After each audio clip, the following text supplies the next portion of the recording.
Hi hello ನಮಸ್ತೆ G Kannada ನ್ಯೂಸ್ಗೆ ಸ್ವಾಗತ. ನಾನು ಯಶೋಧ. ವೀಕ್ಷಕರೇ, ತ್ರಿವಿಕ್ರಮ್ ಬಿಗ್ ಬಾಸ್ ಮನೆಯಲ್ಲಿ ನಮ್ಮನ್ನು ರಂಜಿಸಿದಂತಹ ಅದ್ಭುತ ವ್ಯಕ್ತಿತ್ವ ಇರುವಂತಹ ಒಬ್ಬ ಸ್ಪರ್ಧಿ ಇದೀಗ 2ನೇ ಸ್ಥಾನವನ್ನು ಪಡ್ಕೊಂಡು ಕನ್ನಡಿಗರ ಮನಸ್ಸನ್ನು ಗೆದ್ದು ಹೊರಬಂದಿದ್ದಾರೆ. ಇನ್ನು ಕನ್ನಡ ಇಂಡಸ್ಟ್ರಿಯಲ್ಲೂ ಕೂಡ ದೊಡ್ಡ ದೊಡ್ಡ ಸಿನಿಮಾಗಳನ್ನು ಮಾಡೋದ್ರ ಮೂಲಕ ನಮ್ಮನ್ನು ರಂಜಿಸ್ತೀನಿ ಅಂತ ಹೇಳಿ ಆಲ್ರೆಡಿ ಪ್ರಾಮಿಸ್ ಮಾಡಿದ್ದಾರೆ. ಸೊ ಅವ್ರನ್ನ ಮಾತನಾಡಿಸ್ತಾ ಹೋಗ್ತೀನಿ. ತ್ರಿವಿಕ್ರಮ್ ಅವರೇ ನಮಸ್ತೆ. All the best and congratulation. ಎಲ್ಲವೂ ಶುಭವಾಗಿರಲಿ. ಹೇಗೆ ಅನಿಸ್ತಾ ಇದೆ 2ನೇ ದಿನ ಬಿಗ್ ಬಾಸ್ ಮನೆಯಿಂದ ಹೊರಗೆ ಬಂದು? Thank you so much ma'am. ನಿಮ್ಮ ಈ ಟೈಮ್ಗೆ ನೀವು ಇಲ್ಲಿ ಒಂದು ನಮ್ಮನ್ನು ಮಾತಾಡಿಸ್ತಾ ಇರೋದಕ್ಕೆ ತುಂಬಾ ಖುಷಿ ಇದೆ ಮ್ಯಾಮ್. ಅಂದರೆ 120 ದಿನ ಅಲ್ಲಿಂದ ಆಚೆ ಬಂದಮೇಲೆ ಈ ರೆಸ್ಪಾನ್ಸ್ ನೋಡ್ತಾ ಇರೋದಕ್ಕೆ, ಆ್ಯಂಡ್ ಮನೆಯಲ್ಲಿ ಬರ್ತಾರಂಥ ರೆಸ್ಪಾನ್ಸು, ಆಚೆ ಫ್ರೆಂಡ್ಸ್ ಕೊಡ್ತಾರಂಥ ರೆಸ್ಪಾನ್ಸು, ಇನ್ನು ಆಚೆ ನನ್ನನ್ನು ಯಾರ್ಯಾರು ವೋಟ್ ಮಾಡಿ ಗೆಲ್ಸಿದ್ದಾರೆ ಅವರೆಲ್ಲ ಮೆಸೇಜ್ ಆಗಲಿ ಕಾಲ್ ಆಗಲಿ ಮಾಡಿ ಹೇಳ್ತಾ ಇರೋದಂಥದ್ದು. ಸೊ ತುಂಬಾ ಖುಷಿ ಕೊಡ್ತಾ ಇದೆ ಮೇಡಮ್. ನಮಗೇನಪ್ಪ ಅಂದರೆ ಇಂಡಸ್ಟ್ರಿಯಲ್ಲಿ ನಿಮಗೆ ಈಗ ಯಾವ ಸೀರಿಯಲ್ ಮಾಡ್ತಾ ಇದ್ದೀರಿ, ಇನ್ನು ಮುಂದಿನ ದಿನಗಳಲ್ಲಿ ಒಳ್ಳೊಳ್ಳೆ ಸಿನಿಮಾಗಳು ಸಿಗಬೇಕು, ಒಳ್ಳೊಳ್ಳೆ ಸಿನಿಮಾಗಳ ಮೂಲಕ ನೀವು ಕನ್ನಡಿಗರನ್ನು, ಕರ್ನಾಟಕ ಜನರನ್ನು ರಂಜಿಸಬೇಕು ಅಂತ ನಮ್ಗೆ ಆಸೆ ಇದೆ. ಏನು ಡ್ರೀಮ್ ಇದೆ ಅಂತ ಹೇಳಿ ನೆಕ್ಸ್ಟ್? ಮ್ಯಾಮ್ ಅಂದರೆ ನನಗೆ ಇಲ್ಲಿಂದ ಒಳಗೆ ಹೋಗ್ಬೇಕಾದ್ರೆ ಒಂದಷ್ಟು ಸಿನಿಮಾಗಳು ಮಾಡಬೇಕು, ಆ ಥರ ಈ ಥರ ಅಂತ ಒಂದಷ್ಟು ಆಸೆಗಳನ್ನ ಇಟ್ಕೊಂಡಿದ್ವಿ. ಸೊ ಈ ವೇದಿಕೆಯಿಂದ ಇನ್ನೂ ಜನಗಳಿಗೆ ಹತ್ರ ಆಗಿದ್ವಿ. ಇನ್ನೂ ಒಳ್ಳೊಳ್ಳೆ ಕತೆಗಳು ಮಾಡಬೇಕು ಅಂತ ಆಸೆ ಇದೆ. ನೋಡಬೇಕು ಡೈರೆಕ್ಟರ್ಗಳು ಯಾರ್ಯಾರು ಕರೀತಾರೆ. ಸೊ ಇನ್ನೂ ನನಗೆ ಆ ಥರದ್ದು ಯಾವುದೂ ಕಾಲ್ ಬಂದಿಲ್ಲ, ಆಫರ್ಸ್ದಾಗಲಿ ಇನ್ನೊಂದಾಗಲಿ. ಸೊ ಬಟ್ ಒಳ್ಳೊಳ್ಳೆ ಸಿನಿಮಾಗಳು ಕೊಡಬೇಕು ಅಂತಂತೂ ಒಂದು ಆಸೆ ಇದೆ. ಬಿಗ್ ಬಾಸ್ ಮನೆಯೊಳಗೆ ಹೋದರೆ ಸಂಬಂಧಗಳ ಬೆಲೆ ಗೊತ್ತಾಗುತ್ತೆ ಅಂತ ಹೇಳ್ತಾರೆ, ಆಹಾರದ ಬೆಲೆ ಗೊತ್ತಾಗುತ್ತೆ ಅಂತ ಹೇಳ್ತಾರೆ. ನೀವು ಯಾವುದರ ವ್ಯಾಲ್ಯೂವನ್ನು ಕಲಿತು ಹೊರಗೆ ಬಂದಿದ್ದೀರಾ ಅಂತ ಹೇಳಿ? ಮ್ಯಾಮ್ ಫುಡ್ಡಿಂದಂತೂ ಫಸ್ಟೇ ವ್ಯಾಲ್ಯೂಸ್ ಗೊತ್ತಿತ್ತು. ಬಿಕಾಸ್ ನಾವು ಬಂದಿರೋದೇ ಈ ಸ್ಟ್ರಗ್ಲಿಂಗ್ ಡೇಸ್ಗಳಿಂದ. ಸೊ ಒಂದು ಮಟ್ಟಕ್ಕೆ ಊಟದ ಬೆಲೆ ನಮಗೆ ಗೊತ್ತಿತ್ತು. ಬಟ್ ರಿಲೇಷನ್ಸ್ ವ್ಯಾಲ್ಯೂ ಅನ್ನೋದು ನಮ್ಗೆ ಅಲ್ಲೋದಾಗ ಗೊತ್ತಾಯಿತು. ಈಗ ಏನಾಗುತ್ತೆ, ನಾವು ಕನಸು ಅದು ಇದು ಅಂತ ಅಂದ್ಕೊಂಡು ಮನೆಯವ್ರನ್ನ ಒಂದು ಸ್ವಲ್ಪ ಮರ್ತಿರ್ತೀವಿ. ಸೊ ಸುಮ್ಮನೆ ಓಡೋದು, ಏನು ಕೆಲಸದ ಕಡೆ ಅಂತ ಗಮನ ಕೊಟ್ಟಿರ್ತೀವಿ. ಬಟ್ ಇಲ್ಲೇನಾಗುತ್ತೆ ಅಂತಂದರೆ ಒಂದಷ್ಟು ದಿನ ಎಲ್ಲರನ್ನೂ ಮಿಸ್ ಮಾಡ್ಕೊಂಡಿರ್ತೀವಿ. ಅಕ್ಕನಾಗಲಿ, ಭಾವನಾಗಲಿ, ನಮ್ಮ ಅಮ್ಮನಾಗಲಿ, ಇಲ್ಲಿ ಈಚೆ ಫ್ರೆಂಡ್ಸ್ಗಳನ್ನಾಗಲಿ ತುಂಬ ಮಿಸ್ ಮಾಡ್ಕೊಂಡಿರ್ತೀವಿ.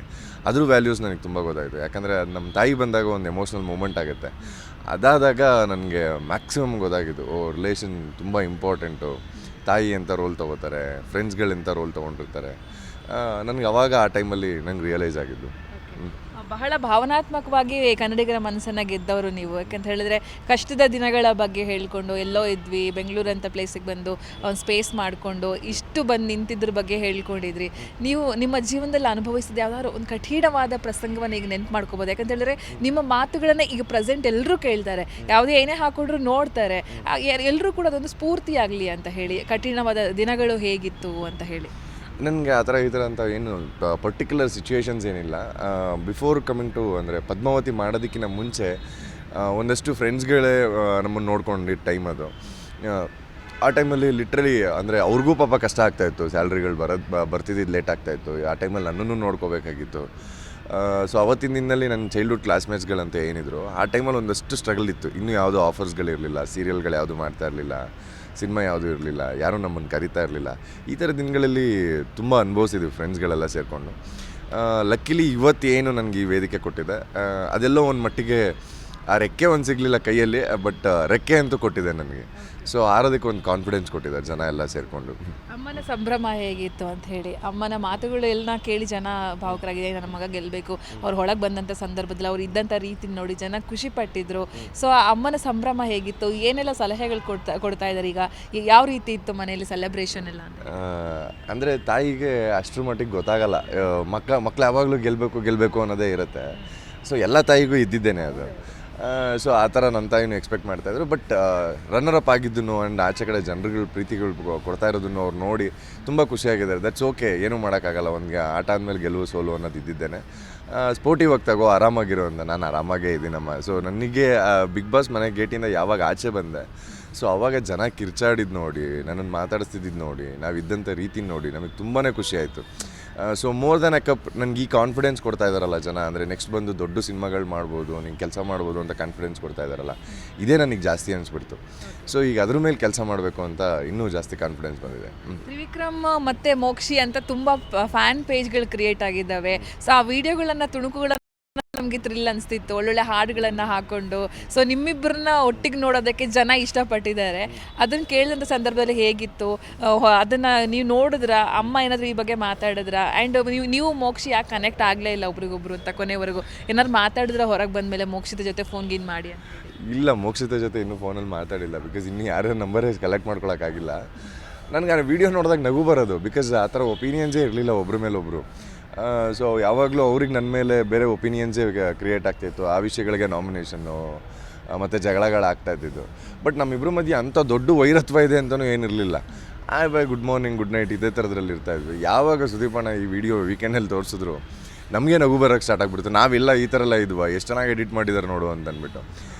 ಇನ್ನು ನಮ್ಮ ತಾಯಿ ನೋಡಿ, ಇನ್ನೇನು ಇದೆಲ್ಲ ಸೋಷಿಯಲ್ ಮೀಡಿಯಾದಲ್ಲಿ ಇದ್ದಿದ್ದೆ ಅಲ್ವಾ ಅಂತ ಅಂದ್ಕೊಂಡು ಸುಮ್ಮನೆ ಆಗಿದ್ದಾರೆ ಅಷ್ಟೇ. ಭವ್ಯ ಅವ್ರನ್ನ ಏನಾದ್ರು ಮದುವೆ ಆಗ್ತಾರಾ ಅಂತ ಹೇಳಿದ್ರು ವಿಕ್ರಮ್. ಮುಂದಿನ ದಿನಗಳಲ್ಲಿ ಏನಾದ್ರು ಅದೊಂದು ಪ್ರಶ್ನೆ 100% ಇರುತ್ತೆ. ಯಾಕೆಂದರೆ ನೀವು ಇದ್ದ ರೀತಿ ಹಾಗೆ ಕಾಣಿಸ್ತಿತ್ತು ನಮಗೆ. ಪ್ರೀತಿ ಇರ್ಬೋದು, ಇವ್ರಲ್ಲಿ ಲವ್ ಇರ್ಬೋದು ಅಂತ ಅನಿಸ್ತಾ ಇತ್ತು. ಇದ್ರ ಬಗ್ಗೆ ಹೇಳೋದಾದರೆ ಭವ್ಯ ನನಗೆ ಒಂದೊಳ್ಳೆ ಕ್ಲೋಸ್ ಫ್ರೆಂಡು ಮನೆಯಲ್ಲಿ. ಈ ಬಿಗ್ ಬಾಸ್ ಮನೆಯಲ್ಲಿ ಒಂದು ಜರ್ನಿಲಿ ಒಂದು ಬ್ಯೂಟಿಫುಲ್ ಫ್ರೆಂಡ್ ಅವರು. ಮದುವೆಗಿದ್ವೆ ಅಂತೆಲ್ಲ ಏನಿಲ್ಲ. ಈಗ ನಾವು ಅದನ್ನೇ ನಾನು ಯಾವಾಗಲೂ ಎಲ್ಲ ಇಂಟರ್ವ್ಯೂಸಲ್ಲೂ ಹೇಳಿದ್ದದೇ. ಅಂದರೆ ಈ ಮನೆಗೆ ಹೋಗಿದ ತಕ್ಷಣ ನಮ್ಗೆ ಆ ಜೆಂಡರ್ ಡಿಫ್ರೆನ್ಸ್ ಗೊತ್ತಾಗಲ್ಲ. ನಮ್ಮ ಜೊತೆಗೆ ಯಾರು ಕಂಫರ್ಟಾಗಿರ್ತಾರೆ, ಸೊ ಅವ್ರ ಜೊತೆಗೆ ಆರಾಮಾಗಿ ಮಾತಾಡ್ಕೊಂಡಿರ್ತೀವಿ. ಈಗ ಭವ್ಯ ನಾನು ಮುಂಚೆಯಿಂದನೂ ಧರ್ಮಣ್ಣ, ಅನು, ಮಾನಸ ಇವರೆಲ್ಲರ ಜೊತೆಗೂ ಕ್ಲೋಸ್ ಆಗಿದ್ವಿ. ಅವರೆಲ್ಲ ಯಾವಾಗ ಎವಿಕ್ಟ್ ಆಗೋದ್ರು ನಾವಿಬ್ಬರ ಜೊತೆಗೆ ಮಾತಾಡ್ಕೊಂಡು ಕೂತಿರ್ತಿದ್ವಿ ಅಷ್ಟೇ. ಒಂದು ಕಂಫರ್ಟ್ ಝೋನ್ ಅಷ್ಟೇ. ಒಂದು ಗೇಮು ಅಂತ ಬಂದರೆ ನಾನು ಅವಳು ಆಪೋಸಿಟಾಗಿ ನಿಂತಿದ್ದಿದ್ದೆ. ಆ್ಯಂಡ್ ಒಂದು ನಾಮಿನೇಷನ್ ಅಂತ ಬಂದಾಗ ಜಗಳ ಆಡಿದ್ದಿದೆ. ಈ ಪ್ರೋಸೆಸ್ ಎಲ್ಲ ಇತ್ತು. ಒಂದು ಒಳ್ಳೆ ಕ್ಲೋಸ್ ಬಾಂಡಿಂಗು, ಒಂದು ಒಳ್ಳೆ ಫ್ರೆಂಡ್ಶಿಪ್ ಇತ್ತು. ಮದುವೆಗಿದ್ವಿ ಈ ಥರದ್ದೆಲ್ಲ ಏನಿಲ್ಲ. ರಜತ್ ಮತ್ತು ನಿಮ್ಮದು ಕೂಡ ಕಾಂಬಿನೇಷನ್ ತುಂಬ ಚೆನ್ನಾಗಿತ್ತು. ನೀವಿಬ್ಬರು ತುಂಬ ಕುಚುಕು ಥರ ಇದ್ರಿ. ಆ ಕನೆಕ್ಷನ್ನು ಅಲ್ಲಿ ಹೋಗಿರೋದೇ ಆಟ ಆಡೋಕ್ಕೆ, ಒಬ್ರು ಗೆಲ್ಲೋದಕ್ಕೆ. ಬಟ್ ಆದರೂ ನೀವಿಬ್ಬರು ಒಬ್ರಿಗೊಬ್ರು ಸಲಹೆ ಕೊಟ್ಕೊಂಡು ಆಟಾಡ್ಕೊಂಡೆಲ್ಲ ಇದ್ರಿ. ಆ ಕನೆಕ್ಷನ್ ಬಗ್ಗೆ ಹೇಳೋದಾದ್ರೆ ಬುಜ್ಜಿ ಬಂದಾಗ ನನ್ನ ಆಪೋಸಿಟೇ ಅಂತಲೇ ನಾನು ಡಿಸೈಡ್ ಆಗಿಬಿಟ್ಟಿದ್ದೆ. ನನ್ನ ಆಪೋಸಿಟೇ ಬಂದಿರೋದು, ಆಪೋಸಿಟೇ ಆಡಬೇಕು ಅಂತ. ಬಟ್ ಎಲ್ಲೋ ಅವ್ರ ಆಟ ನೋಡ್ತಾ ಅವ್ರು ನೇರವಾಗಿ ಮಾತಾಡೋದು, ಅವ್ರು ಇರೋಂಥ ರೀತಿ, ಅವ್ರ ಜಾವಿಯಲ್ಲೂ ನನಗೆ ಇಷ್ಟ ಆಯ್ತು ಹೋಯ್ತು. ಸೊ ಹಾಗಾಗಿ ನಾನು ಅವ್ರಿಗೆ ಕನೆಕ್ಟ್ ಆಗ್ತಾ ಹೋದೆ. ಎಲ್ಲೋ ಒಂಥರ ಲಾಸ್ಟ್ ಬೆಂಚಸ್ ವೈಪ್ ಕೊಡ್ತಾರಲ್ಲ ಇವ್ರ ಜೊತೆಗೆ ಆರಾಮಾಗಿರ್ಬೋದು ಅಂತ. ನೆಕ್ಸ್ಟ್ ಕಟ್ ಮಾಡಿದ್ರೆ ನಾವಿಬ್ಬರು ಆಟದಲ್ಲಿ ಯಾವಾಗಲೂ ಏನೋ ಆಪೋಸಿಟೇ ಆಡಿದ್ರು ಅಲ್ಲಿ ಆಟನೂ ಎಂಜಾಯ್ ಮಾಡ್ತಿದ್ವಿ. ಇಲ್ಲಿ ಆಟದಿಂದ ಮುಗಿದ ತಕ್ಷಣ ಇಷ್ಟೇ ಅಲ್ವಾ ಬಾ ಮಗ ಅಂದ್ಕೊಂಡು ಲಾಸ್ಟ್ ಬೆಂಚಸ್ ಥರ ಎಲ್ಲರಿಗೂ ಕಮೆಂಟ್ ಮಾಡ್ಕೊಂಡು ಇದ್ವಿ. ಸೊ ಅದೆಲ್ಲೋ ಒಂದು ಕಡೆ ನನಗೆ ಹಂಗೆ ಈ ಮನೆಯಿಂದ ಆಚೆ ಬಂದಾಗ ಇನ್ನೂ ಲಾಂಗ್ ವೇ ಕಂಟಿನ್ಯೂ ಮಾಡಬೇಕು ಅಂತ ಅನಿಸಿದ್ದು ಬುಜ್ಜಿದು. ಸೊ ಅಂಥ ಗೋಲ್ಡನ್ ಹಾರ್ಟೆಡ್ ಪರ್ಸನ್ ಅವರು. ಪಾರ್ಟಿ ಎಲ್ಲ ಜೋರಾಗಿ ನಡೀತಾ ಇದೆ. ಮೊನ್ನೆ ಇಬ್ಬರು 2 ದಿನದಿಂದಲೂ ಕೂಡ ಮೇ ಬಿ ಅವ್ರ ಜೊತೆ ಪಾರ್ಟಿ ಮಾಡಿದ್ರೆ ರಜತ್ ಅವ್ರ ಜೊತೆ ಹೇಗೆ ಅಂತ ಹೇಳಿ. ಇಲ್ಲ, ಸಿಕ್ಕಿಲ್ಲ. ನೆನ್ನೆ ಸಿಗಬೇಕಾಗಿತ್ತು, ಇವತ್ತು ಸಿಕ್ಕಿಲ್ಲ ಅಂತ ಬೇಸರ ಮಾಡ್ಕೊತಾರೆ. ಇನ್ನು ಬೈತಾರವನು. ಸೊ ಸಿಗಬೇಕಾಗಿತ್ತು, ಸಿಕ್ಕಿಲ್ಲ. ಈ ಮೊನ್ನೆ ಬಂದಿರೋದ್ರಿಂದ ಈ 120 ದಿನ ಒಳಗಡೆ ಕಳೆದಿರೋದ್ರಿಂದ ತಲೆ ಏನು ಓಡ್ತಾ ಇದೆ, ಎಲ್ಲಿ ಏನಾಗ್ತಾ ಇದೆ ಇನ್ನೂ ಗೊತ್ತಾಗ್ತಾ ಇಲ್ಲ. ಸೊ ಒಂದಷ್ಟು ಇದನ್ನು ನೋಡೋದಿದೆ, ಇಂಟರ್ವ್ಯೂಸ್ಗಳನ್ನು ನೋಡೋದಿತ್ತು, ಇಂಟರ್ವ್ಯೂಸ್ ಮಾಡೋದಿತ್ತು. ಸೊ ಇದನ್ನೆಲ್ಲ ಮುಗಿಸ್ಕೊಂಡು ಆಮೇಲೆ ಪ್ರಾಪರಾಗಿ ಸಿಕ್ಬಿಡೋಣ ಅವರಿಗೆ ಅಂತ ಅಷ್ಟೇ. ಸುದೀಪ್ ಸರ್ ಜೊತೆ ಹೊರಗೆ ಬಂದು ಒಂದಷ್ಟು ಡಿನ್ನರ್ ಪಾರ್ಟಿ ನಡೀತು. ಹೇಗಿತ್ತು ಅಂತ ಆ ಎಕ್ಸ್ಪೀರಿಯನ್ಸ್ ಹೇಳ್ಬಹುದಾ? ಯಾಕಂತ ಹೇಳಿದ್ರೆ ನೀವು ಬಿಡಿ ಅವ್ರ ಜೊತೆ ಇರ್ತೀರಾ, ಎಷ್ಟೋ ಜನರು ಕನಸಿರ್ತಾರೆ ಅವ್ರ ಜೊತೆ ಒಂದು ಟೈಮ್ ಸ್ಪೆಂಡ್ ಮಾಡಬೇಕು, ಒಂದು ಫೋಟೋ ತಗೊಳ್ಬೇಕು ಅಂಥೇಳಿ. ಬಟ್ ನೀವೆಲ್ಲ ಅದನ್ನು ಪಡ್ಕೊಂಡು ಬಂದಿದ್ದೀರಾ ಮೊದಲಿನಿಂದಲೂ. ಅವ್ರ ಬಗ್ಗೆ, ಸರ್ ಬಗ್ಗೆ ಹೇಳೋದು, ಸರ್ ಪ್ರೀತಿಯ ಬಗ್ಗೆ ಹೇಳೋದು. ಆ್ಯಂಡ್ ನಿಮಗೆ ಅವ್ರು ಕೊಡ್ತಿದ್ದಂಥ ಸಲಹೆ ಹೇಗಿತ್ತು ಅಂದರೆ ಸ್ವಂತ ತಂದೆ ಏನೋ ಬುದ್ಧಿ ಹೇಳ್ತಿದ್ದಂಗೆ ನಮಗೆ ಫೀಲ್ ಆಗ್ತಾ ಇತ್ತು. ಅದರಲ್ಲಿ ನೀವು ಬ್ಲೆಸ್ಡ್ ಅಂತ ಹೇಳ್ಬೋದು. ಆ ಖುಷಿಯನ್ನು ಹಂಚ್ಕೊಳ್ಳೋದಾದ್ರೆ ಅಣ್ಣನ ಬಗ್ಗೆ ನಾನು ಯಾವಾಗಲೂ ಒಂದು ಒಪಿನಿಯನ್ ಹೇಳಬೇಕು ಅಂದರೆ is a father material to everyone. ಅಂದರೆ ನಮ್ಮ ಸುತ್ತ ಯಾರು ಇದ್ದಾರೆ ಅವರೆಲ್ಲರಿಗೂ. And it's a great opportunity ನನಗೆ ಒಳಗಡೆ ಮಾತಾಡೋದಕ್ಕೆ ಇದಾಗೋದಕ್ಕೆ ಸಿಕ್ಕಿದಂಥದ್ದು.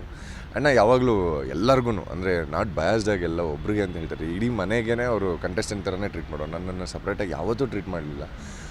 ಇನ್ ದ್ಯಾಟ್ ಗುಡ್ ನೋಟ್ ನಾನು ಯಾವಾಗಲೂ ಒಳ್ಳೊಳ್ಳೆ ಇನ್ಸ್ಪೈರ್ ಆಗೋಂಥ ಮಾತುಗಳನ್ನ ಹೇಳೋಗೋರು. ಸೊ ಅದರಿಂದ ಮೇ ಬಿ ನಾನು ಆ ಮಾತುಗಳಿಂದನೇ ಅನಿಸುತ್ತೆ ನಾನು ಕೊನೆ ತನಕ ಬರೋದಕ್ಕೆ ಹೆಲ್ಪ್ ಆಗಿದ್ದು. ಆ್ಯಂಡ್ ಮೊನ್ನೆ ನೈಟ್ ಡಿನ್ನರ್ಗೆ ನಾನು ಹೋಗೋಕ್ಕಾಗಿರಲಿಲ್ಲ. ನಾನು ಹನುಮು ಹೋಗಿರಲಿಲ್ಲ. ನನ್ನ ಹನುಮನ ಲೇಟಾಗಿ ಬಿಟ್ಟರು. ಸೊ 1.5 hour ಲೇಟಾಗಿ ಬಿಟ್ಟರು. ಸೊ ಹಾಗಾಗಿ ನಾನು ಹನುಮು ಮನೆಗೆ ಹೋಗ್ಬಿಟ್ವಿ. ಸಿಕ್ಕಿಲ್ಲ. ನಾನು ಹನುಮು ಸಿಗಬೇಕು. ಹನುಮಂತು ನಾನು ರಜತೆಲ್ಲ ಒಟ್ಟಿಗೆ ಸಿಗೋಣ ಅಂತ ಪ್ಲ್ಯಾನ್ ಇದೆ. ಅಣ್ಣ ಯಾವಾಗ ಫ್ರೀ ಆಗ್ತಾರೆ ಅವಾಗ ಒಂದ್ಸತಿ ಅವ್ರ ಜೊತೆ ಡಿನ್ನರ್ ಮಾಡೋಣ ಅಂತ. ಸೋಷಿಯಲ್ ಮೀಡಿಯಾದಲ್ಲಿ ಇಲ್ಲಪ್ಪ ಅವ್ರು ಚೆನ್ನಾಗಿದ್ದಾರೆ, ಒಳ್ಳೆ ಅಪಾರ್ಟ್ಮೆಂಟಲ್ಲಿದ್ದಾರೆ, ಹಾಗೆ ಹೀಗೆ ಅಂತ ಇನ್ನೊಂದು ಶುರುವಾಗಿದೆ ನಿನ್ನೆಯಿಂದ. ಅವರು ಎಕನಾಮಿಕಲಿ ಚೆನ್ನಾಗಿದ್ದಾರೆ, ಏನು ಸಮಸ್ಯೆ ಇದ್ದಂಗೆ ಕಾಣಿಸ್ತಿಲ್ಲ ಅಂತ. ಇದ್ರ ಬಗ್ಗೆ ನಿಮ್ಮ ಕ್ಲಾರಿಫಿಕೇಶನ್? ನಾನು ಅದನ್ನೇ ಹೇಳಿದೆ. ನಾನು ಜನರಿಗೆ ಏನೋ ಸಿಂಪತಿ ಗಿಟ್ಸ್ಕೊಳ್ಳೋ ಪ್ರಯತ್ನ ಮಾಡಿದ್ರೆ ಹೇಗೆ ಅಂತ ಹೇಳಿ. ಯಾವಾಗ್ಲೂ ಆಗುತ್ತೆ. ಒಂದು ಅಪಾರ್ಟ್ಮೆಂಟಲ್ಲಿ ಇದ್ದಿದ ತಕ್ಷಣ ಏನಿಲ್ಲ, ಅಪಾರ್ಟ್ಮೆಂಟಿಗೆ ಅಷ್ಟೇ ಬಾಡಿಗೆ ಕಟ್ಟಬೇಕು, ಎಷ್ಟು ತಿಂಗಳು ಬಾಡಿಗೆ ಕಟ್ಟಿರಲ್ಲ ಅಂತ ನಮಗೆ ಗೊತ್ತಿರುತ್ತೆ. ನಾನು ಅದನ್ನೇ ಹೇಳಿ, ಬಿಫೋರ್ ಬಿಗ್ ಬಾಸ್ ಹೌಸ್ಗೆ ಹೋಗೋಕ್ಕಿಂತ ಮುಂಚೆ 4 ವರ್ಷ ನಾವೇನು ಸ್ಟ್ರಗಲ್ ಮಾಡಿದ್ದೀನಿ ಅಂತ ನನಗೆ ಗೊತ್ತು. ಈ ಕರೋನಾ ಬಂದಾದಮೇಲೆ ಒಂದಷ್ಟು ಆಫರ್ಸ್ಗಳಿಲ್ದಾಗ ಮನೇಲೇ ಕೂತಿದ್ದಿದ್ದೆ. ಆ್ಯಂಡ್ ಆ ಬಾಡಿಗೆ ಕೊಟ್ಟಲ್ಲೇ ನಾನು ಎಷ್ಟು ಸತಿ ಬೈಸ್ಕೊಂಡಿದ್ದೀನಿ ಓನರ್ ಹತ್ರ, ನನಗೆ ಮಾತ್ರ ಗೊತ್ತದು. ಅದನ್ನೇ ಬಾಡಿಗೆ ಮನೇಲಿರೋದು. ಆ್ಯಂಡ್ ಮೋರ್ ಓವರ್ ಏನಾಗುತ್ತೆ ಗೊತ್ತಾ, ಈಗ ಒಬ್ಬ ಆರ್ಟಿಸ್ಟ್ ಅಂತಂದಮೇಲೆ ಅವ್ರವ್ರದ್ದೇ ಆದಂಥದ್ದು ಒಂದು ಇದಿರುತ್ತೆ. ಸೊ ಒಂದು ಸೀರಿಯಲ್ ಮಾಡಿರ್ತೀವಿ, ಒಂದಷ್ಟು ಸಿನಿಮಾಗಳು ಮಾಡಿರ್ತೀವಿ. ಸೊ ನಾವು ಇರೋ ಜಾಗಗಳು ನೋಡಿದಾಗ, ನಾವು ಹಾಕೋ ಬಟ್ಟೆಗಳು ನೋಡಿದಾಗ ಇವ್ರಿಗೇನು ಕಷ್ಟ ಇಲ್ಲ ಅಂತ ಅನ್ಸುತ್ತೆ, ಬಿಡು ಅಂತ ಅನ್ಸುತ್ತೆ. ಬಟ್ ಒಳಗಡೆ ಇರೋದು ನಮಗೆ ಮಾತ್ರ ಗೊತ್ತಿರುತ್ತೆ. ಅದನ್ನೆಲ್ಲ ಏನು ನನ್ನ ಸಿಂಪತಿ, ನಾನು ಕಷ್ಟದಲ್ಲಿದ್ದೀನಿ ಅಂತ ನಾನು ಹೇಳ್ಕೊಂಡು ಮಾಡೋ ಅಂಥದ್ದು ಏನಿಲ್ಲ. ಈಗೇನು ಜನ ಪ್ರೀತಿ ತೋರಿಸ್ತಾ ಇದ್ದಾರೆ ಅದ್ರ ಮೇಲೆ ಒಂದಷ್ಟು ಕೆಲಸಗಳು ಬರುತ್ತೆ. ಕೆಲಸ ಮಾಡ್ತಾ ಹೋದ್ರೆ ನನಗೇನು ಬೇಕಾದಲ್ಲ ಆಸೆ ಫುಲ್ಫಿಲ್ ಆಗುತ್ತೆ ಅನ್ನೋದು ಕಾನ್ಫಿಡೆನ್ಸ್ ನನಗಿದೆ. ಅಮ್ಮನ ಒಂದು ವಿಡಿಯೋ, ಪಾಪ ಅಮ್ಮಂದಿರಿಗೆ ಗೊತ್ತಾಗಲ್ಲ, ಎಲ್ಲ ಅಮ್ಮಂದಿರು ಅಷ್ಟೇ, ಏನೋ ಒಂದು ಆ ಪ್ರೀತಿಲೋ ಏನೋ ಒಂದು ಮಾತಾಡ್ಬಿಡ್ತಾರೆ. ಅಮ್ಮನ ಒಂದು ವಿಡಿಯೋ ಸಿಕ್ಕಾಪಟ್ಟೆ ಸೋಷಿಯಲ್ ಮೀಡಿಯಾದಲ್ಲಿ ವೈರಲ್ ಆಗ್ತಾ ಇದೆ. ಆ ವಿಚಾರ ಅವ್ರಿಗೂ ಕೂಡ ಬೇಸರ ಆಗಿದೆ ಅಂತ, ಎಲ್ಲ ಮಾತಿನ ಬರದಲ್ಲಿ ಏನೋ ಒಂದು ಹನುಮಂತು ಗೆಲ್ಲಬಾರ್ದಿತ್ತು, ಬೇರೆಯವ್ರಿಗೆ ಗೆದ್ದಿದ್ರು ಪರವಾಗಿರಲಿಲ್ಲ ಅನ್ನೋ ಥರ ಹೇಳಿದರು. ಅದ್ರ ಬಗ್ಗೆ ನಿಮ್ಮ ಮಾತು ಏನಾದರೂ ಹೇಳೋದು, ಒಂದು ಕ್ಲಾರಿಫಿಕೇಶನ್ ಕೊಟ್ಬಿಟ್ಟು, ಯಾಕಂದರೆ ನಿಮಗೂ ಅದು ತೊಂದರೆ ಆಗಬಾರ್ದು, ಪಾಪ ಅವ್ರಿಗೂ ಮನಸ್ಸಿಗೆ ನೋವಾಗಬಾರ್ದು ಅನ್ನೋ ಕಾರಣಕ್ಕೋಸ್ಕರ. ಎಕ್ಸಾಕ್ಟ್ಲಿ. ನಮ್ಮಮ್ಮ ಅವತ್ತು ಬಂದು ಅವ್ರು ವೀಡಿಯೋ ತೊಗೊಂಡಾಗಲೇ 3 ಗಂಟೆ ಆಗಿತ್ತು. ಇದ್ರ ಬಗ್ಗೆ ನಾನೇನು ಜಸ್ಟಿಫಿಕೇಶನ್ ಕೊಡ್ತಿಲ್ಲ, ಈ ಥರ ಮಾತಾಡಬಾರ್ದಾಗಿತ್ತು. ಅವ್ರು ಮಾತಾಡಿದ್ದಾರೆ. ಒಂದೇನು ಅಂತಂದರೆ ಅಲ್ಲಿ ಒರಿಜಿನಲಾಗಿ ಆಡೋರು ನಮಗೆ ಮಾತ್ರ ಗೊತ್ತಿರುತ್ತೆ, ಆ ಸ್ಟೇಜ್ ಮೇಲೆ ಬಂದು ನಿಂತ್ಕೊಳ್ಳೋಕೆ ಎಷ್ಟು ಕಷ್ಟ ಇದೆ ಅಂತ. ಅನುಮೂಗಾಗಲಿ ನನಗಾಗಲಿ ಅಲ್ಲಿ ಕೊನೆಯ ದಿನ ವೇದಿಕೆ ತನಕ ಬರಬೇಕು ಅನ್ನೋದು ಮಾತ್ರ ಆಸೆ ಇತ್ತು. ಆ್ಯಂಡ್ ಕಪ್ಪು ಎತ್ತೋದು ಯಾರು ಅಂತ ಡಿಸೈಡ್ ಮಾಡೋದು ಜನದ ಒಪಿನಿಯನ್ನು. ಆ್ಯಂಡ್ ಜನದ ಪ್ರೀತಿ ಅವನನ್ನು ಗೆಲ್ಲಿಸಿದೆ. ಅದರಲ್ಲಿ ನನ್ನ ಮಗ ಗೆಲ್ಲಬೇಕಾಗಿತ್ತು, ಇವ್ರು ಗೆದ್ದರು. ಸೊ ಆ ಥರದ್ದು ಯಾವುದು ಬಯಾಸ್ಡ್ ಒಪಿನಿಯನ್ ಬರೋಕ್ಕೆ ಚಾನ್ಸೇ ಇಲ್ಲ. ಯಾಕಂದರೆ ಅನುಮೂಗಾಗಲಿ ನನಗಾಗಲಿ ಆಚೆ ಏನು ನಡೀತಿದೆ ಅಂತಲೇ ಗೊತ್ತಿಲ್ವಲ್ಲ. ನಾವು ಆ ಮನೇಲಿ ಕೊನೆಯ ದಿನದ ತನಕ ಉಳ್ಕೋಬೇಕು ಅಂತ ನಾವಿಬ್ಬರು ಹೊಡೆದಾಡಿರೋದು. ಆ್ಯಂಡ್ ವೈಯಕ್ತಿಕವಾಗಿ ಹನುಮು ಬೇರೆ ಥರನೇ ಪರ್ಸನ್, ಆ್ಯಂಡ್ ನಾನೇ ಬೇರೆ ಥರ ಪರ್ಸನ್. ಅವ್ನ ಸರಳತೆಯಲ್ಲಿ ಅಲ್ಲಿವರೆಗೂ ಬಂದಿರೋದು, ಅವ್ನ ಆಟದ ಟೆಕ್ನಿಕ್ಸ್ಗಳಲ್ಲಿ ಅಲ್ಲಿಂದ ಬಂದಿರೋದು. ನಾನು ಆಟ ಆಡಿಕೊಂಡು ನಂದು ಏನಿದೆ, ನನ್ನ ಸ್ಟ್ರಾಟಜೀಸಲ್ಲಿ ನಾನು ಅಲ್ಲಿವರೆಗೂ ಬಂದಿದ್ದು. ನಮ್ಮಿಬ್ರಿಗೆ ಗೊತ್ತಿರುತ್ತೆ, ಪೇರೆಂಟ್ಸ್ಗಳಿಗೆ ಏನೂ ಗೊತ್ತಿರಲ್ಲ. ಈಗ ಇಫ್ ಇನ್ ಕೇಸ್ ಆ ಜಾಗದಲ್ಲಿ ನಾನಿದ್ದಿದ್ದೆ ಅಂತಂದಿದ್ರೆ ಬೇರೆ ಯಾರೋ ಆ ಮಾತಂದಿರೋರು, ಇಲ್ಲ ಹನುಮಂತು ಗೆಲ್ಲಬೇಕಾಗಿತ್ತು, ತ್ರಿವಿಕ್ರಮ್ ಅವ್ರು ಗೆದ್ಬಿಟ್ರು ಅಂತ. ಈ ಬಯಾಸ್ಡ್ ಒಪಿನಿಯನ್ ಎಸ್ಪೆಷಲಿ ಅಮ್ಮ ಮಗ ಗೆಲ್ಲಬೇಕು ಅನ್ನೋದು ಯಾವಾಗಲೂ ಇರುತ್ತೆ. ಸೊ ಆ ಬರದಲ್ಲೇ ಹೇಳಿರ್ತಾರೆ ಅಷ್ಟೇ, ನಾಟ್ ಇಂಟೆನ್ಷನಲ್. ಆ್ಯಂಡ್ ನನಗೂ ಅನುಭವ ಕಂಪೇರ್ ಮಾಡಿದಾಗ ಅಮ್ಮ ಎಷ್ಟು ಕ್ಯಾಲಿವರ್ ಇದ್ದಾನೆ ಅಂತ ನನಗೇ ಗೊತ್ತು. ಸೊ ಅದಕ್ಕೆ ನಾನೇ ಸ್ಟೇಜ್ ಮೇಲೆ ಹೇಳಿದ್ದೀನಿ, ಈ deserve to win that cup ಅಂತ ಅಂದ್ಬಿಟ್ಟು. ಸೊ ಅಮ್ಮನ ಮಾತಲ್ಲ ನಾನು ಅಷ್ಟೊಂದು ತಲೆನೂ ಕೆಡ್ಸ್ಕೊಳ್ಳಲ್ಲ. ಆ್ಯಂಡ್ ಯಾರ್ಯಾರು ಕೇಳಿಸ್ಕೊತಾ ಇದ್ದೀರಾ ಅದನ್ನ ಅಷ್ಟೊಂದು ತಲೆನೂ ಕೆಡ್ಸ್ಕೋಬೇಡಿ. 1 ಲಕ್ಷ ಅಲ್ಲ, 2 ಲಕ್ಷ ಅಲ್ಲ, 3 ಲಕ್ಷ ಅಲ್ಲ, 2 ಕೋಟಿಗೂ ಹೆಚ್ಚು ವೋಟ್ ಪಡ್ಕೊಂಡಿರೋದು ಅಷ್ಟು ಸುಲಭದ ಮಾತೇ ಅಲ್ಲ. ಕನ್ನಡಿಗರ ಅವ್ರು ಫ್ರೀ ಮಾಡ್ಕೊಂಡು ನಿಮ್ಗೆ ವೋಟ್ ಮಾಡ್ತಿದ್ದಾರೆ ಅಂದರೆ ನಿಮ್ಮನ್ನ ಅಷ್ಟು ಅವ್ರು ಪ್ರೀತಿ ಮಾಡ್ತಿರ್ತಾರೆ ಅಂತ ಅರ್ಥ. ಅಷ್ಟು 2 ಕೋಟಿಗೂ ಹೆಚ್ಚು ವೋಟ್ ಪಡ್ಕೊಂಡಿರೋ ಸಂಭ್ರಮ ಹೇಗಿದೆ. ಹಣ ಮುಖ್ಯ ಅಲ್ಲ, ಈ ಜನರ ಪ್ರೀತಿ ಗಳಿಸೋದು ಅಷ್ಟು ಈಸಿ ಅಲ್ಲ. ಒಬ್ಬ ಬಂದು ಸೆಲ್ಫಿ ಕೊಡು ಅಂತ ಹೇಳೋದು ಅಥವಾ ಪಕ್ಕದಲ್ಲಿ ನಿಮ್ಮನ್ನು ಮುಟ್ಟಬೇಕು ಅನ್ನೋದು, ಈ ಥರದ್ದೆಲ್ಲ ಕನಸುಗಳು 100% ಕರ್ನಾಟಕದ ಎಷ್ಟೋ ಜನರಿಗಿರುತ್ತೆ. ಆ ಪ್ರೀತಿನ ಗಳಿಸಿದ್ದೀರಾ, ಎಷ್ಟು ಪ್ರೌಡ್ ಫೀಲ್ ಇದೆ ಈಗ ನಿಮಗೆ ಅಂತ ಹೇಳಿ. ಲಿಟ್ರಲಿ ಒಂದೊಂದು ಸತಿ ನಾಮಿನೇಟ್ ಆದಾಗ ಜನ ಉಳಿಸ್ತಾರೋ ಇಲ್ವೋ ಅನ್ನೋ ಭಯ ನನಗೆ ಯಾವಾಗಲೂ ಕಾಡ್ತಾ ಇತ್ತು. ಈಗ ಸರಿ ಏನಾದರೂ ಮಾಡಿದ್ದೀನ, ಇಲ್ಲ ಏನಾದರೂ ತಪ್ಪು ಮಾಡಿದ್ದೀನ, ಅಪ್ಪಿ ಆಚೆ ಹೋಗ್ಬಿಡ್ತೀನ. ಯಾವಾಗಲೂ ನಾಮಿನೇಟ್ ಆದಾಗ ನಮ್ಮನ್ನು ಜನ ಆಚೆ ಏನು ಇಷ್ಟಪಡ್ತಾ ಇದ್ದಾರೆ, ಇಷ್ಟಪಡ್ತಾ ಇಲ್ಲ. ಆ್ಯಂಡ್ ಎಷ್ಟನೇ ಪ್ಲೇಸಲ್ಲಿ ನಾನು ಸೇವ್ ಆಗ್ತಿದ್ದೀನಿ ಅನ್ನೋ ನೋಡಿದಾಗ ನಾವು ಏನೇನು ಮಾಡ್ತಾಯಿದ್ದೀವಿ ಅನ್ನೋದು ನಮ್ಗೆ ಅರ್ಥ ಆಗೋಗೋದು. ಈ ಥರ ಸ್ಟೇಜ್ ಮೇಲೆ 2.5 ಕೋಟಿ ಓಟು ನನಗೆ ಬಂದಿದೆ ಅಂತಂದಾಗ ಐ ಆಮ್ ಸೋ ಬ್ಲೆಸ್ಡ್. ಎಲ್ಲರನ್ನೂ ಬಿಟ್ಟು ನಾನೇನೋ ಮಾಡಿದ್ದನ್ನು ಒಪ್ಕೊಂಡು, ಸೊ ನೀನೆಲ್ಲೋ ಸರಿ ಮಾಡಿದ್ಯಾ, ನೀನು ಕರೆಕ್ಟಾಗಿದೆಯಾ ಮನೆಯಲ್ಲಿ, ನಿನ್ನ ವ್ಯಕ್ತಿತ್ವ ಇಷ್ಟ ಆಯಿತು, ನಿನ್ನ ಪ್ರಾಮಾಣಿಕತೆ ಇಷ್ಟ ಆಯಿತು ಅಂತೆಲ್ಲ ಜನ ಬಂದು ಆಚೆ ಹೇಳಬೇಕಾದ್ರೆ ಸಾಕು, ಇದೇ ಅಲ್ವ ಇದಕ್ಕೆ ಅಲ್ವ ನಾನು ಕೆಲಸ ಮಾಡಿದ್ದು ಅಂತ. ಆ್ಯಂಡ್ ಹನುಮು ಈಸ್ ಲೈಕ್ ಫಸ್ಟಿಂದನೂ ಅವನು, ನಾನು ಯಾವಾಗಲೂ ಹೇಳೋದು, ಅವ್ನು ಕರ್ನಾಟಕಕ್ಕೆ ಹೋಗಿಲ್ಲ. ಅವನು ಆಡೋದು ಎಲ್ಲರಿಗೂ ಇಷ್ಟ ಆಗುತ್ತೆ, ಅವನ ವ್ಯಕ್ತಿತ್ವ ಎಲ್ಲರಿಗೂ ಇಷ್ಟ ಆಗುತ್ತೆ. ಅವನಿಗೆ 5 ಕೋಟಿ ಬರೋದ್ರೆ ರಾ ಮೆಟೀರಿಯಲ್ ಅವನು. ಸೊ ಅವನು ಇರೋದು ಎಲ್ಲರಿಗೂ ಇಷ್ಟ ಆಗುತ್ತೆ. ಎಲ್ಲೋ ನಮ್ಮನೆ ಮಗ ಇದ್ದಾನೆ ಅಂತ ಅನಿಸುತ್ತೆ. ಈಗ ಆ 2ಕ್ಕೂ ಕಂಪೇರ್ ಮಾಡಿದಾಗ ನಾನೇ ಹೇಳಿ ಒಪ್ಕೊಂಡಿದ್ದೆ, ಹನುಮಂತು ಡಿಸರ್ವಿಂಗ್ ಇದ್ದಾನೆ, ಅವ್ನು ಗೆದ್ದಿದ್ದಾನೆ. ಆ್ಯಂಡ್ ನನಗೆ ಯಾವಾಗ 2 ಕೋಟಿ ಬಂತು, ನನಗೆ ಇಷ್ಟು ಜನ ಬಂದು ನಾನು ಒಂದು ಸತಿ ಸಿನಿಮಾ ನೋಡ್ಬಿಟ್ರೆ ಸಾಕಪ್ಪ ಅಂತ ಅನ್ನೋ ಒಂದು ಫೀಲಿಂಗ್ ಬಂತು. So I am so happy about it. ಅಂದರೆ ಜನದ ಪ್ರೀತಿಗೆ ನಾವೇನೂ ಕೊಡೋಕ್ಕಾಗಲ್ಲ. ಆ್ಯಂಡ್ ಇಲ್ಲಿವರೆಗೂ ನನ್ನನ್ನು ಕರ್ಕೊಂಬಂದುಬಿಟ್ಟಿದ್ದಕ್ಕೆ ಥ್ಯಾಂಕ್ ಯು ಸೋ ಮಚ್. ಅದ್ರ ಬಗ್ಗೆ ನನಗೆ ಏನು 2 ಮಾತೇ ಇಲ್ಲ. ಗೊತ್ತಿಲ್ಲ, ಜನರ ಆಸೆ, ಕರ್ನಾಟಕ ಕನ್ನಡಿಗರ ಆಸೆ, ಕಾಲನೂ ಕೂಡಿ ಬಂತು, ಕಂಕಣನೂ ಕೂಡಿ ಬಂತು. ಒಂದು ವೇಳೆ ಮೋಕ್ಷಿತ ಅವ್ರಿಗೂ ನಿಮಗೂ ಕನೆಕ್ಷನ್ ಆಯಿತು ಮುಂದಿನ ದಿನಗಳು, ಸುಮ್ಮನೆ ಹೆಂಗೆ ಕೇಳೋದು, ಜನರ ಆಸೆನ ನಾನು ಹೇಳ್ತಾ ಇರೋದು ನಿಮಗೆ. ಅವ್ರಿಗೆ ಹೇಳೋಕ್ಕಾಗಲ್ಲ, ನಾನು ಇರುವಾಗ ಹೇಳ್ತಾ ಇದ್ದೀನಿ. ಕೂಡಿ ಬಂತು, ಅವ್ರಿಗೂ ಕೂಡ ತಮ್ಮನನ್ನು ನೋಡ್ಕೊಳ್ಳುವಂಥ ಒಬ್ಬ ವ್ಯಕ್ತಿತ್ವ ಬೇಕು ಅನ್ನೋ ಆಸೆ. ಆ ಥರ ಏನಾದ್ರು ಮುಂದಿನ ದಿನಗಳು ಆ ಕಂಕಣ ಏನಾದ್ರು ಕೂಡಿ ಬಂದರೆ ಮೋಕ್ಷಿತ ಮತ್ತು ನಿಮಗೆ ಹೇಗಿರುತ್ತೆ? ಆ ಥರ ಎಲ್ಲ ಏನಿಲ್ಲ, ಇಲ್ಲ 120 ದಿನ ಒಂದೇ ಮನೇಲಿದ್ದು ಕರೆಕ್ಟಾಗಿ ಕೂತ್ಕೊಂಡು ಮಾತಾಡಲಿಲ್ಲ. ಒಂದು ಒಳ್ಳೆ ಫ್ರೆಂಡ್ಶಿಪ್ ಅಂತೂ ಇದೆ ಒಳಗಡೆ, ಆರಾಮಾಗಿ ಮಾತಾಡ್ಕೊಂಡಂತೂ ಇದ್ವಿ. ಜಗಳ ಆಡಿದ್ರು ಅದೇನು ಮಾತಾಡಿದ್ದೀವಿ ಅದಕ್ಕೆ ಮಾತ್ರ ಕ್ಲಾರಿಫಿಕೇಶನ್ ತೊಗೊಂಡಿದ್ದೀವಿ. ಈ ಥರದ್ದೆಲ್ಲ ಇಬ್ಬರು ಮನಸ್ಸಲ್ಲೂ ಇಲ್ಲ ಆ್ಯಂಡ್ ಬರೋದು ಇಲ್ಲ. ಯಾರು ತುಂಬ ಇರಿಟೇಟ್ ಅಂತ ಅನಿಸಿದ್ದು ನಿಮಗೆ? ಯಾರ ಮಾತುಗಳು ಅಲ್ಲಿ ತುಂಬ ಇರಿಟೇಟ್ ಅಂತ ಅನಿಸಿದ್ದು? ಇರಿಟೇಟ್ ಅಂತಲ್ಲ, ಕೋಪ ಬರೋದು. ನಮ್ಮ ಅಕ್ಕನ ಮೇಲೆ ಮಾತಾಡ್ಬೇಕಾದ್ರೆ, ಚೈತ್ರಕ್ಕ ನಾನು ಮಾತಾಡ್ಬೇಕಾದ್ರೆ ಒಂದಷ್ಟು ಕೋಪ ಬರೋದು. But she so sweet. Irritation ಮೊದಲು ನಿಮ್ಗೆ ಹೆಂಗೆ, ನಮಗೂ ಹಂಗೆ ಇರಿಟೇಟ್ ಮಾಡ್ತಿದ್ಲು ಅವಳು ಕಾಲೇಜಲ್ಲಿ. ನೀವು ಬಿಗ್ ಬಾಸ್ ಮನೇಲಿ 120 ದಿನ ನಾವು 2 ವರ್ಷ ಜಗಳಾಡಿದ್ದೀವಿ ಅವ್ರ ಜೊತೆ. But she so sweet. ಏನೇ ಒಂದು ಜ್ವರ ಬಂತು, ಏನೇ ಆಯಿತು ಅಂತಂದ್ರೆ ಫಸ್ಟು ನೋಡಿ ಮಾತಾಡ್ತಿದ್ದಿದ್ದು ಅವರೇನೆ. ಬಟ್ ನಂಗೆ ಅವ್ರ ಬಗ್ಗೆ ತುಂಬ ಖುಷಿ ಇದೆ. ಆ್ಯಂಡ್ ಚೈತ್ರಕ್ಕ ಯಾವತ್ತೂ ಇರಿಟೇಷನ್ ಅಲ್ಲ. ಅವ್ರ ಮಾತು, ಅವ್ರು ಯಾವಾಗ ಮಾತಾಡೋದು ನಿಲ್ಲಿಸಿ ಎಲಿಮಿನೇಟ್ ಆಗೋದ್ರಲ್ಲ, ಅವತ್ತಿಂದ 2 ವೀಕ್ ನಾನು ಬೇಜಾರು ಮಾಡ್ಕೊಂಡಿದ್ದೀನಿ. ಚೈತ್ರಕ್ಕ ಇದ್ದಿದ್ರೆ ಚೆನ್ನಾಗಿರೋದು, ಚೈತ್ರಕ್ಕ ಇದ್ದಿದ್ರೆ ಚೆನ್ನಾಗಿ. ಅವ್ರಿಗೆ ನಾನು ಅಂದರೆ ಪ್ರಾಪರ್ ಅಣ್ಣನ ಥರನೇ ನೋಡಿದ್ರು, ನಾನು ಪ್ರಾಪರ್ ಅಕ್ಕನ ಥರನೇ ನೋಡಿದ್ದೆ ಅವ್ರನ್ನ. ನನ್ನ ವಿಷಯಗಳನ್ನೆಲ್ಲ ತುಂಬ ಶೇರ್ ಮಾಡ್ಕೊಂಡಿದ್ದೆ. ಅಕ್ಕ ಹಿಂಗೆ ಮಾಡಬೇಕು ಅಂತಿದ್ದೀನಿ. ಅವರು ಎಷ್ಟೋ ಆಸೆಗಳನ್ನ ನನ್ನ ಹತ್ರ ಶೇರ್ ಮಾಡ್ಕೊಂಡಿದ್ರು. ಒಂದೊಳ್ಳೆ ಕ್ಲೋಸ್ ಬಾಂಡಿಂಗ್ ಅಂತೂ ಇದೆ ಅವ್ರ ಜೊತೆಗೆ ನನಗೆ. She so sweet. ಇರಿಟೇಷನ್ ಅಂತ ಎಲ್ಲ ಏನಿರಲಿಲ್ಲ. ಫೈನಲಿ ಜಗದೀಶ್ ಮತ್ತು ನಿಮ್ಮ ಫ್ರೆಂಡ್ ಹೊರಗಡೆ ಬರ್ತಾರೆ ರಂಜಿತ್ ಅವರು. ಆ ಸಂದರ್ಭದಲ್ಲೂ ಕೂಡ ತುಂಬ ನಿಮ್ಮನ್ನು ನೆನೆಸ್ಕೊಂಡೆ ರಂಜಿತ್ ಅವರು ತುಂಬ ವಿಚಾರಗಳು ನಮ್ಮ ಹತ್ರ ಶೇರ್ ಮಾಡ್ಕೊಳ್ತಾ ಇದ್ರು. ಒಳ್ಳೆ ಇನ್ನೊಬ್ಬ ಫ್ರೆಂಡ್ ನಿಮಗೆ ಸಿಕ್ಕಿದ್ದು ರಂಜಿತ್. ಜಗದೀಶ್ ಮತ್ತು ರಂಜಿತ್ ಅವ್ರ ಬಗ್ಗೆ ಹೇಳೋದಾದ್ರೆ ಏನು? ಜಗದೀಶ್ ಅವರು ಬೇರೆ ವಿಷಯ. ಅಂದರೆ ಅವರು ಏನೋ ಕಂಟೆಂಟ್ ಕೊಡಬೇಕು, ಅವ್ರು ಮಾತಾಡಬೇಕು, ಅವ್ರು ಇರಬೇಕು ಅಂತ ಬಂದಂಥ ವ್ಯಕ್ತಿ. ಆ್ಯಂಡ್ ನನಗೆ ಯಾವತ್ತೂ ಕನೆಕ್ಟ್ ಆಗಲಿಲ್ಲ ನಮ್ಮ ಇವ್ರು ಜಗದೀಶ್ ಸರ್. ಬಟ್ ಇವರು ಯಾರು ನನಗೆ ರಂಜಿತ್ ಕನೆಕ್ಟ್ ಆಗಿದ್ದು, ಇವೊಂದು ಅಪೋನೆಂಟ್ ಆಗಿದ್ರು, ರಜತ್ ಥರನೇ ಅಪೋನೆಂಟ್ ಆಗಿದ್ರು ಅವರ ಮಧ್ಯ ಒಂದಷ್ಟು ಬಾಂಡಿಂಗ್ ಇತ್ತು. ಸಿನಿಮಾಗಳ ಬಗ್ಗೆ ಶೇರ್ ಮಾಡ್ಕೊಂಡಿದ್ವಿ, ನಾವಿದ್ದಂಥ ರೀತಿಗಳು. ಅವರು ರೀಸೆಂಟಾಗಿ ಅವ್ರ ತಾಯಿನ ಕಳ್ಕೊಂಡಿದ್ರು ಆ ಟೈಮಲ್ಲಿ. ಸೊ ಒಂದಷ್ಟು ವಿಷಯಗಳನ್ನ ಶೇರ್ ಮಾಡ್ಕೊಂಡು ಎಲ್ಲೋ ಒಂದು ಕಡೆ ಕ್ಲೋಸಾಗಿ ಕನೆಕ್ಟ್ ಆಗಿಬಿಟ್ವಿ. 15 ದಿನದಲ್ಲಿ ಸಖತ್ ಕ್ಲೋಸಾಗಿ ಕನೆಕ್ಟ್ ಆಗಿಬಿಟ್ವಿ. ಅವ್ರು ಇಬ್ಬರಲ್ಲಿ ಇದ್ದಿದ್ದು ಗೆದ್ದರೆ ಇವ್ರು ಕಪ್ ಗೆಲ್ಲಬೇಕು, ಇಲ್ಲ ನಾನು ಗೆಲ್ಲಬೇಕು ಅನ್ನೋದಿತ್ತು.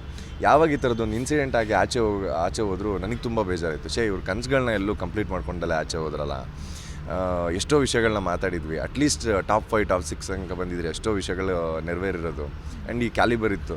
ಆ ವಿಷಯಗಳು ನನ್ನನ್ನು ಹಾಂಟ್ ಮಾಡೋಕ್ಕೆ ಸ್ಟಾರ್ಟ್ ಮಾಡಿದ್ರು. ಅದಕ್ಕೆ ನಾನು ಅಷ್ಟು ಎಮೋಟ್ ಆಗಿದ್ದು. ಒಬ್ಬ ಗೆಳೆಯ ಹೋಗ್ತಿದ್ದಾನೆ ಒಂದು ಕಡೆ, ಒಂದಷ್ಟು ಕನಸುಗಳು ನನ್ನ ಸಾಕದಲ್ಲೇ ಹೋಯ್ತಲ್ಲ ಅನ್ನೋದು ಬೇಜಾರಿತ್ತು ನನಗೆ ಅವತ್ತು. ಒಂದು ವೇಳೆ ಈಗ ತಂದೆ ನಿಮ್ಮ ತಂದೆ ನೋಡ್ತಾ ಇರ್ತಾರೆ, ವಿಸಿಬಲ್ ಇರಲ್ಲ ಅಷ್ಟೇ, ಅವ್ರ ಬ್ಲೆಸ್ಸಿಂಗ್ಸ್ ಇದ್ದೇ ಇರುತ್ತೆ ನಿಮ್ಮ ಜೊತೆ ಇದ್ದಾರೆ ಅವರು, ಅವರ ಶಕ್ತಿಯಾಗಿ ಇದ್ದಿದ್ರೆ ಯಾವ ಥರ ಸಂಭ್ರಮ ಪಡ್ತಿದ್ರು ಅಂತ ಫೈನಲಿ? ಮೇಡಮ್, ಪೇರೆಂಟ್ಸ್ ಸಂಭ್ರಮಕ್ಕೆ ಬೇರೆ ಎಲ್ಲೇ ಇಲ್ಲ, ಅಷ್ಟು ಖುಷಿ ಪಟ್ಟರು ಅವರು. And really I am happy for him. Like ಅವ್ರು ನಾನು ಏನೇ ಮಾಡಿದ್ರು ಚೆನ್ನಾಗಿ ಮಾಡಿದ್ಯಾ ಬಿಡು ಇಷ್ಟೇ ಹೇಳ್ತಾ ಇದ್ದಿದ್ದು. ಬಟ್ ಇವತ್ತಿನ ದಿವಸ ಏನಾರು ಇದ್ದಿದ್ರು, ಇಂಥ ಬಿಗ್ ಬಾಸ್ ವೇದಿಕೆಯಿಂದ ಏನಾರು ಆಚೆ ಬಂದಿದ್ರು, ಕುಣದಾಡ್ಬಿಟ್ರು ಅವರು. ಇಲ್ಲ, ಲಾರಿಲಿ ಆಕ್ಸಿಡೆಂಟ್ ಆಗಿದ್ದು ಅವ್ರಿಗೆ. ಅವರು ಡ್ರೈವರೇ, ನಮ್ಮ ತಂದೆ ಡ್ರೈವರ್ ಆಗಿದ್ದರು. ಸೊ ಯಾಕಂದರೆ ಗದಗ ಹತ್ರ head on head lorry to lorry accident ಆಗಿ ಅವ್ರು ಎಕ್ಸ್ಪೈರ್ ಆಗಿದ್ದು. ಮತ್ತೆ ನಿಮ್ಮನ್ನು ಮಾತಾಡ್ಸ್ತಾ ಹೋಗ್ತೀವಿ ನಾವು ಮುಂದಿನ ದಿನಗಳಲ್ಲಿ. ನಮ್ಗೇನು ಆಸೆ ಅಂದರೆ ಸಿನಿಮಾಗಳು ಒಳ್ಳೊಳ್ಳೆ ಅವಕಾಶಗಳು ಸಿಗಬೇಕು, ಒಳ್ಳೊಳ್ಳೆ ಪಾತ್ರಗಳು ನಿಮ್ಗೆ ಸಿಗಬೇಕು. ಸೊ ನಮ್ಮ ಕನ್ನಡ ಇಂಡಸ್ಟ್ರಿಗೆ ಇನ್ನೊಬ್ಬ ಅದ್ಭುತ ಹೀರೋ ಎಂಟ್ರಿ ಆಗಬೇಕು ದೊಡ್ಡ ಮಟ್ಟದಲ್ಲಿ ಅನ್ನೋ ಆಸೆ. ಸೊ ನಿಮ್ಮ ಡ್ರೀಮು ಯಾವ ಥರ ಇದೆ? ಸಿನಿಮಾ ಅಂತ ಬಂದಾಗ ಯಾವ ಥರ ಸಿನಿಮಾಗಳನ್ನ ಮಾಡಬೇಕು ಅನ್ನೋ ಡ್ರೀಮ್ ಇದೆ. ಆ್ಯಂಡ್ ಜನರ ಆಶೀರ್ವಾದ 100% ಇದ್ದೇ ಇರುತ್ತೆ. ನಿಮ್ಮನ್ನು ಪ್ರೀತಿ ಕೊಟ್ಟಂಥ ಅಭಿಮಾನಿಗಳಿಗೆ, ಇಲ್ಲಿ ತಂದು ನಿಲ್ಲಿಸಿರೋಂಥ ಅಭಿಮಾನಿಗಳಿಗೆ ಆ್ಯಂಡ್ ಡ್ರೀಮ್ ಬಗ್ಗೆ ಹೇಳಿಬಿಡಿ ಫೈನಲಿ.